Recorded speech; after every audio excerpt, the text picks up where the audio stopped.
Hi everybody, this is Dino Chris from Prehistoric Facts. Sorry I couldn't actually get the Answering Questions episode up and running yesterday.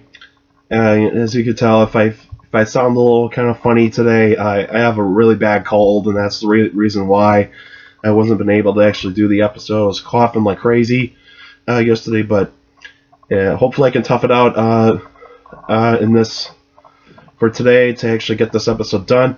And hopefully I don't start coughing like crazy in this episode. I'll try to hold it in as much as I can. I got water right beside me, just in case if I actually do start coughing like crazy. But don't worry if you hear me coughing like I'm actually like ready to hack up a lung. Don't worry, I'm not dying. It's just that I just got a lot of clogging up in the breathing system. So basically, it's not a good thing to actually have a cold this early in this year. Or basically, early in this. Kind of late summer and early fall type of kind of season. But anyway, let's actually get to the Instant Questions episode, shall we? Brendan from Morris, New York. What kind of theropod Godzilla could be? Tyrannosaurid, Allosaurid, or Ceratosaurid, since Dr. Ken Carpenter wrote that article.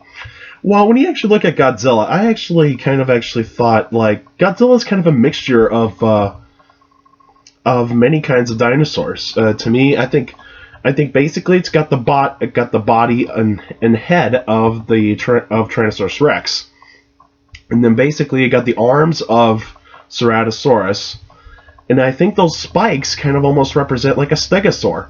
So I actually kind of thought of that, but I think it's probably more of a Tyrannosaurid, and due to the fact that it's got the body plan, of the big muscular type of body, and the head is very similar to Tyrannosaurus Rex. The teeth are very similar to Tyrannosaurus Rex. How the eyes are positioned just like Tyrannosaurus Rex.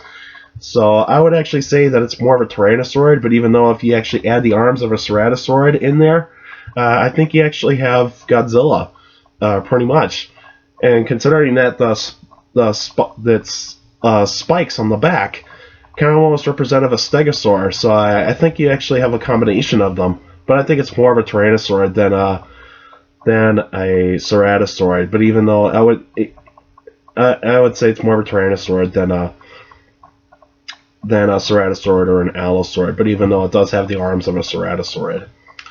All right, that's the only question for today. But this Saturday will be not an Answering Questions episode, a special episode. So if I'll actually post a link on my Facebook page, Prehistoric Facts of Dino Chris. A list of dinosaur names, but also you can actually send me an email of what kind of prehistoric animals that you want me to talk about. It could be a prehistoric mammal, could be a sea monster, could still be about dinosaurs, could be a mammal-like reptile. I mainly concentrate on vertebrates, but I think in the next coming week I'll actually do an extra episode of a certain topic of paleontology, or otherwise I'll give a movie review of a movie that I've actually have watch that involves dinosaurs, or otherwise it could be a certain topic, or otherwise maybe I could actually do an extra episode on trilobites if anybody is actually interested in that, because a viewer of mine has actually asked me to do an episode on trilobites, and hopefully I can actually do that at some point. It will be an extra episode, not an actual episode like a special episode or an Answering Questions episode. But even though, you can still send me questions about dinosaurs or any other prehistoric life by emailing me at dinochris71@gmail.com, or otherwise you can go on the Facebook page, Prehistoric Facts of Dino Chris. Like the page, you can actually post your questions in the comment section on any Facebook post, but remember, keep your questions short and to the point. And you can also follow me on Twitter at CSGRALL. That's my Twitter page, and I post pretty cool stuff there. Also, take care of the people around you, and also for younger people out there, make sure to listen to your parents, your teachers, and your guardians. Those are the best motivation you can have for good education. It's very important to have a good education, because with a good education, you can do a good job in the future. And how about that? I didn't cough, so luckily everything went great. So, and also I'm not wearing my dinosaur attire because the Packers played today, and they beat the Bears, and that was a good win, even though things that could be worked on a little bit better.